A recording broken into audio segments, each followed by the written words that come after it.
বাংলার মানুষ মুক্তি চায়, বাংলার মানুষ বাঁচতে চায়, বাংলার মানুষ তারা আজ তার অধিকার চায়।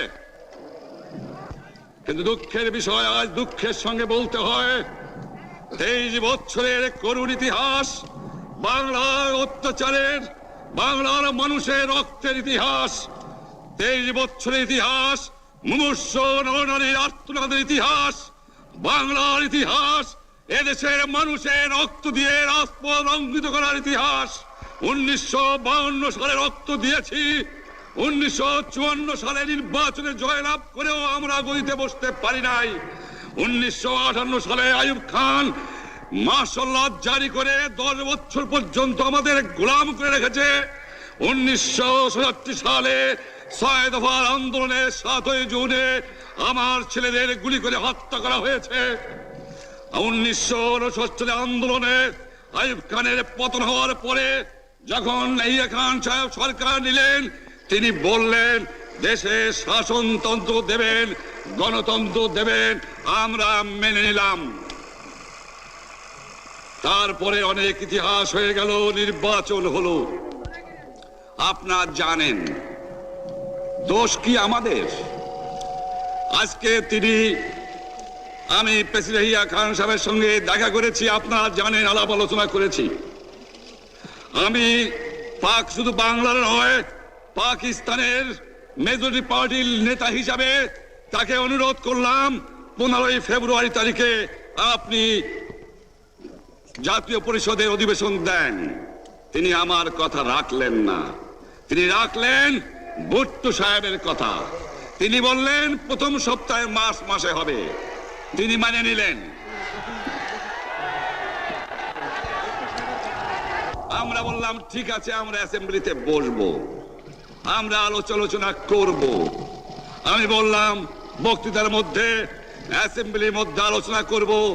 এমনকি আমি এ পর্যন্ত বললাম যদি কেউ ন্যায্য কথা বলে, আমরা সংখ্যায় বেশি হলেও একজন যদিও সে হয়, তার ন্যায্য কথা আমরা মেনে নেব।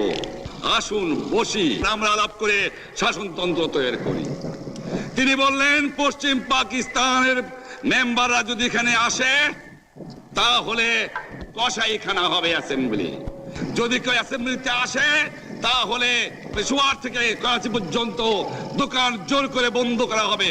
তারপরেও যদি কেউ আসে তাকে সন্ন্যাসার করা হবে। আমি বললাম অ্যাসেম্বলি চলবে। তারপরে হঠাৎ 1 তারিখে অ্যাসেম্বলি বন্ধ করে দেওয়া হলো।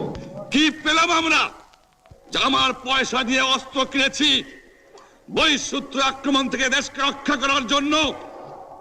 আজ সেই অস্ত্র ব্যবহার হচ্ছে আমার দেশের গরিব দুঃখী নিরস্ত্র মানুষের বিরুদ্ধে, তার বুকের উপরে হচ্ছে গুলি। আমরা পাকিস্তানের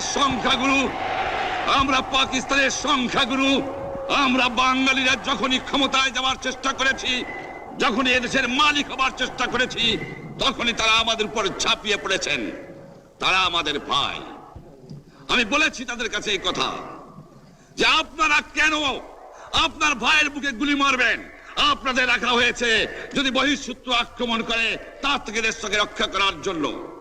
তারপরে উনি বললেন যে আমার নামে বলেছেন, আমি নাকি বলে স্বীকার করেছি যে 10 তারিখে রাউন্ড টেবল কনফারেন্স হবে। আমি উনাকে একথা বলে দেবার চাই, আমি তাকে তা বলি নাই। টেলিফোনে আমার সঙ্গে তার কথা হয়।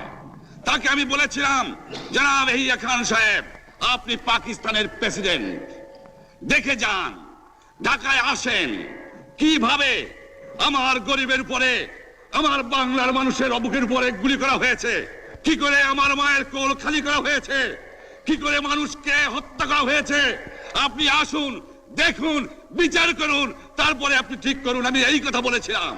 হঠাৎ আমার সঙ্গে পরামর্শ না করে বা আমাদের সঙ্গে আলোচনা না করে 5 ঘন্টা গোপনে বৈঠক করে যে বক্তৃতা তিনি করেছেন এবং যে বক্তৃতা করে অ্যাসেম্বলি করেছেন, সমস্ত দোষ তিনি আমার উপরে দিয়েছেন, বাংলার মানুষের উপরে দিয়েছেন।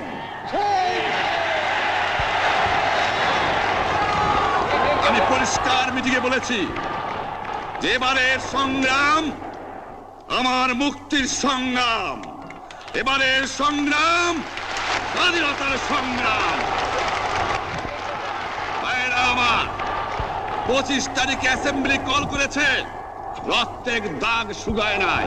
আমি 10 তারিখে বলে দিয়েছি যে ওই শহীদের রক্তের উপর দিয়ে পাড়া দিয়ে আরটিসিতে মুজিবুর রহমান যোগদান করতে পারে না। অ্যাসেম্বলি কল করেছেন, আমার দাবি মানতে হবে। প্রথম, সামরিক আইন মার্শাল ল উড্র করতে হবে। সমস্ত সামরিক বাহিনীর লোকদের ব্যারাকে ফেরত দিতে হবে।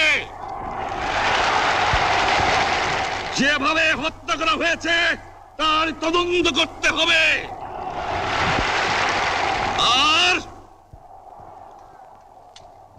জনগণের প্রতিনিধির কাছে ক্ষমতা হস্তান্তর করতে হবে।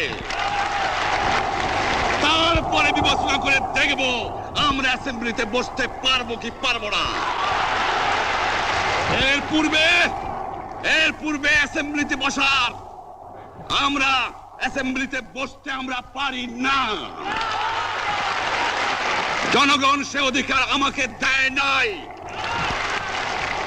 ভাইয়েরা আমার, তোমরা আমার উপর বিশ্বাস আছে? আমি প্রধানমন্ত্রিত্ব চাই না, আমরা দেশের মানুষের অধিকার চাই।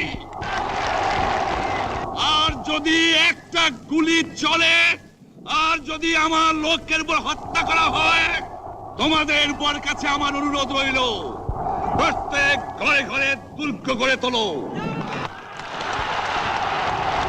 তোমাদের যা কিছু আছে তাই নিয়ে শত্রুর মোকাবেলা করতে হবে।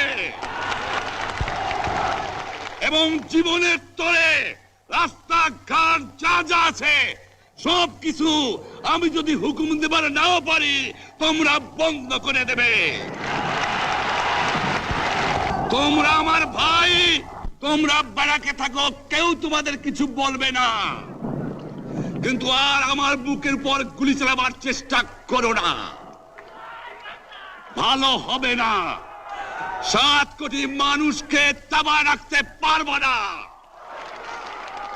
আমরা যখন মরতে শিখেছি তখন কেউ আমাদের দবাতে পারবে না। যে পর্যন্ত আমার এই দেশের মুক্তি না হবে, খাজনা ট্যাক্স বন্ধ করে দেওয়া হলো, কেউ দেবে না। তবে অনুরোধ করছি, আপনারা আমাদের ভাই, আপনারা দেশকে একেবারে জাহান্নামে ধ্বংস করে দিয়েন না। জীবনে আর কোনোদিন আপনাদের মুখ দেখা দেখি হবে না। যদিও আমরা শান্তিপূর্ণভাবে আমাদের ফয়সালা করতে পারি, তাহলে অন্তপক্ষে ভাই ভাই হিসেবে বাস করার সম্ভাবনা আছে। সেই জন্য আপনাদের অনুরোধ করছি, আমার এই দেশে আপনারা মিলিটারি শাসন চালাবার চেষ্টা আর করবেন না। দ্বিতীয় কথা, প্রত্যেক গ্রামে, প্রত্যেক মহল্লায়, প্রত্যেক ইউনিয়নে, প্রত্যেক সাব ডিভিশনে আওয়ামী লীগের নেতৃত্বে সংগ্রাম পরিষদ গড়ে তোলো এবং তোমাদের যা কিছু আছে তাই নিয়ে প্রস্তুত থাকো। মনে রাখবা, রক্ত যখন দিয়েছি, রক্ত আরো দেব। এই দেশের মানুষকে মুক্ত করে ছাড়বো ইনশাআল্লাহ। এবারে সংগ্রাম আমাদের মুক্তির সংগ্রাম, এবারে সংগ্রাম স্বাধীনতার সংগ্রাম। আপনারা আমার উপরে বিশ্বাস নিশ্চয়ই রাখেন। জীবনে আমার রক্তের বিনিময়েও আপনাদের সঙ্গে বেঈমানি করি নাই। প্রধানমন্ত্রিত্ব দিয়ে আমাকে নিতে পারে নাই, ফাঁসি কাস্টে আসামি দিয়ে আমাকে নিতে পারে নাই।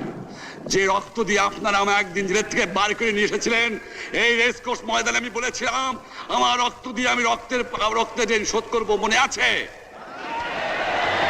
আমি রক্ত তোমার জন্য প্রস্তুত। আমাদের মিটিং এইখানেই শেষ। আসসালামু আলাইকুম। জয় বাংলা।